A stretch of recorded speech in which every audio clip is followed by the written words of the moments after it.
नमस्कार मित्रों, चंद्रकांत भट्ट अमेरिका से।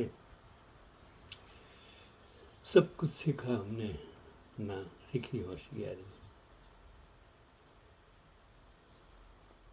हम तो अनाड़ी हैं, क्योंकि मुझे दर्द होता है, दुख होता है जब कभी गलत होता है। शायद मेरा स्वभाव है, क्योंकि मुझे भ्रष्टाचार अच्छा नहीं लगता। ईमानदारी मेरा जीवन का एक भाग है। मानवता, इंसानियत मेरा जीवन है। और जो अच्छा लगता है मैं अच्छा करता हूँ, जो गलत है उसको गलत करता हूँ। और इसके लिए कभी किसी को मैं दुश्मन जैसा भी लगता हूँ, अच्छा नहीं लगता हूँ। और जिस संस्थानों में मैं काम किया, वहाँ मैंने जो देखा, जो लोग काम करते हैं इस सेवा के लिए नहीं आते हैं, वो सत्ता के लिए, घमंड के लिए, अहंकार के लिए, मैं कुछ हूँ बताने के लिए। जबकि मैं यही कहता हूँ कि हम कोई भी संस्था में, कुटुंब हो, समाज हो, देश हो, संस्था हो, जहाँ भी आप काम करते हो, आप स्किल से, ईमानदारी से काम कीजिए। अगर नहीं कर सकते हो तो उसे छोड़ दो, लेकिन छोड़ना एक कायरता नहीं है, शायद आपको लगता है। इसके लिए कहता हूँ कि जो लोग कायर हैं वो साधु बन जाते हैं।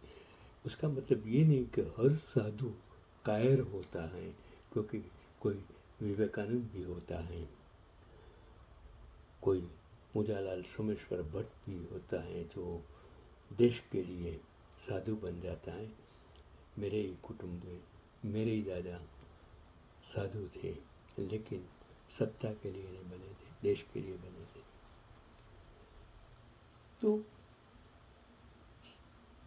पूरे भ्रष्ट समाज में भी अच्छी ईमानदार लोग भी होते हैं, लड़कियां, लड़की, सब कुछ। पूजा सिंतल, इनका जन्म 1978 में देहरादून में हुआ था। 21 साल की उम्र में उन्होंने अपने पहले ही प्रयास से यूपीएससी सिविल सेवा परीक्षा पास की और ऑल इंडिया रैंक 10 हासिल की। वो जमाना था। वो अपने बैच की सबसे युवा आईएएस अधिकारी में से एक थी और उसका नाम लिम्का बुक ऑफ रिकॉर्ड्स में दर्ज हुआ। मैं इसको सलाम करता हूँ। उसके इंटरव्यू में उसने उस कथित कहा था कि वह अपना करियर सबसे गरीब से भी सबसे गरीब से भी गरीब लोगों के लिए काम करते हुए बिताना चाहती हूँ। मेरा दामाद था डायरेक्ट, फिर और पीएसआई और एसपी में तक चला गया था।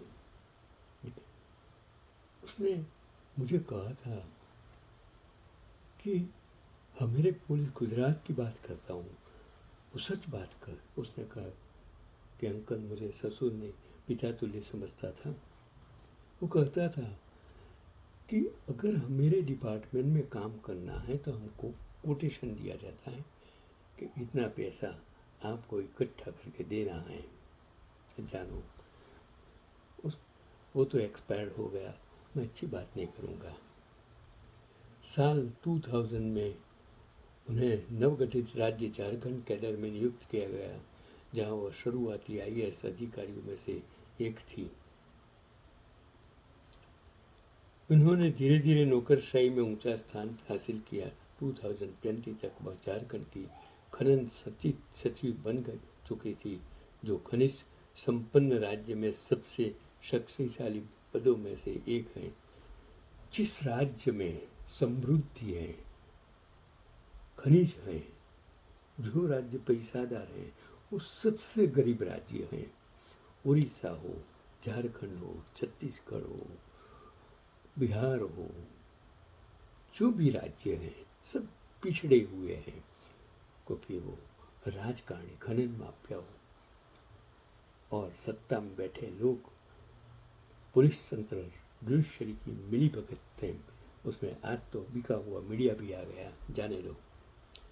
6 मई 2022 को प्रवर्तन निर्देशालय ईडी ने झारखंड, बिहार, पश्चिम बंगाल, दिल्ली और पंजाब में उनसे जुड़े 18 ठिकानों पर छापेमारी की। रांची स्थित उनके चार्टर्ड अकाउंट सुमंत कुमार के परिसर से जांचकर्ताओं ने 7.49 करोड़ रुपए नकद बरामद किए। नकदी गिनने के लिए नोट गिनने वाली मशीनें मंगाई गई। अलग अलग जगहों से कुल नकद बरामद की 19.31 करोड़ रुपये बचाई गई। 11 मई 2022 को पूजा सिंघल को गिरफ्तार कर लिया गया। बाद में ईडी जांचकर्ताओं ने कथित धन शोधन की कड़ी का एक हिस्सा खूंटी जिले तक जोड़ा, जहां वह 2008 से 2011 के बीच डिप्टी कमिश्नर रह चुकी थी। और ईडी ने आरोप लगाया कि उनके कार्यकाल के दौरान मनरेगा फंड से जुड़े 18.06 करोड़ रुपये का गबन हुआ। मनरेगा सरकार की वह योजना है जो ग्रामीण परिवारों को हर साल 100 दिनों के भुगतान वाले काम की गारंटी देता है। रोजगार गारंटी योजना, महात्मा गांधी रोजगार गारंटी योजना और सबसे गरीब लोगों के लिए बनी योजना। ईडी ने यह भी आरोप लगाया कि मामले से जुड़े कुछ धन को उनके पति से संबंधित एक अस्पताल में निवेश किया गया। बाद में एजेंसी ने रांची में उनके जुड़ी 82.77 करोड़ रुपये मूल्य की अचल संपत्तियों को अस्थायी रूप से जब्त किया और अगस्त 2022 में पीएमएलए कोर्ट ने उनकी जमानत याचिका खारिज कर दी। नवंबर 2020 में झारखंड हाई कोर्ट ने जमानत देने से इनकार कर दिया।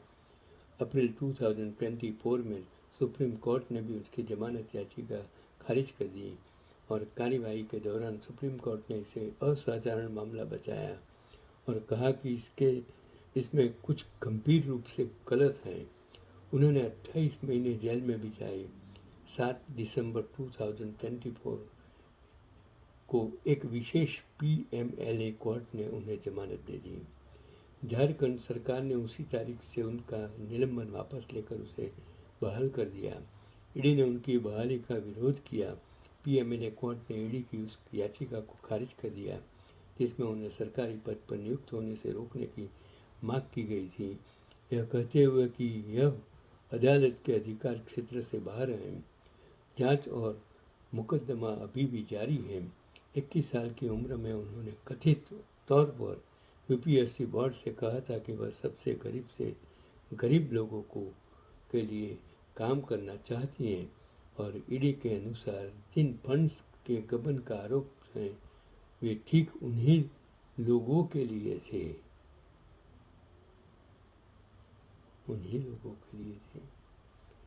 तो ये जो तेजवीर सिंह अलूना, उन्होंने ये आर्टिकल्स लिखा था। मैं आपको यही कहता हूँ, आज के सत्ता में जो लोग सेवा करने के लिए राजकारण में आते हैं, जो लोग सेवा करने के लिए साधु संत महात्मा बन जाते हैं, आश्रम स्थापते हैं, जो लोग पुलिस में हैं, लोगों की रक्षा के लिए, हिफाजत के लिए हैं, जो न्यायतंत्र की कुर्सी पर बैठे जज हैं, वो लोगों को न्याय दिलाने के लिए हैं। ईडी सीबीआई जो गलत काम किए हैं, इन लोगों को ढूंढने में है। लेकिन अगर आप ग्रीवेंस की वजह से अच्छे लोगों को इसमें फंसाकर, जैसे सोनम वांगचुक को फंसाया, जैसे आज कितने हजारों लोगों को जेल में राजकीय प्रतिशोध में डाल दिया गया है, कितने सारे पक्ष के एमपी एमएलए को आपने साम दाम दंड और इस सत्ता की जो संस्थानों द्वारा उसको भ्रष्ट किया गया है, उसको अपने पक्ष में ले लिया है, पक्षांतर करवाया है, उसको 1 लाख से 5 करोड़ 50 करोड़ तक देकर आपने खरीद लिया है। आप सत्ता में आए तब आपके पास, आपके पक्ष के पास कुछ नहीं था। आज आपके हर जिले में बड़ी बड़ी आलीशान मकाने हैं, जमीनें हैं, पैसा है, और आप कहते हैं हम देश का विकास करते हैं। आप कहते हैं हमने विश्व में नाम कमाया है। तब क्या देश की 140 करोड़ 150 करोड़ क्या इस समझ नहीं सकते हैं? जो दिखाई देता है वो देख नहीं सकते हैं? क्या इतने कायर हो गए हैं, क्या इतने अंधे हो गए हैं कि देख भी नहीं सकते, बोल भी नहीं सकते, और सुनते हैं तो इधर से इधर निकाल देते हैं? तब मुझे दर्द होता है। मैंने जहाँ जहाँ जो भी काम किया, जो गलत होता था मैंने बोला, परिणाम जो भी संस्था में से मैं बाहर निकला तब परेशान होकर निकला। मैंने सम्मान की अपेक्षा नहीं रखी थी, और मैं सम्मान के लिए कभी भी कोई भी संस्था में काम नहीं करता था। और जहाँ भी मैंने काम किया, कभी मैंने फुलहार नहीं किया, न तो कोई शाल मैंने ली, न तो मैंने पैसा लिया।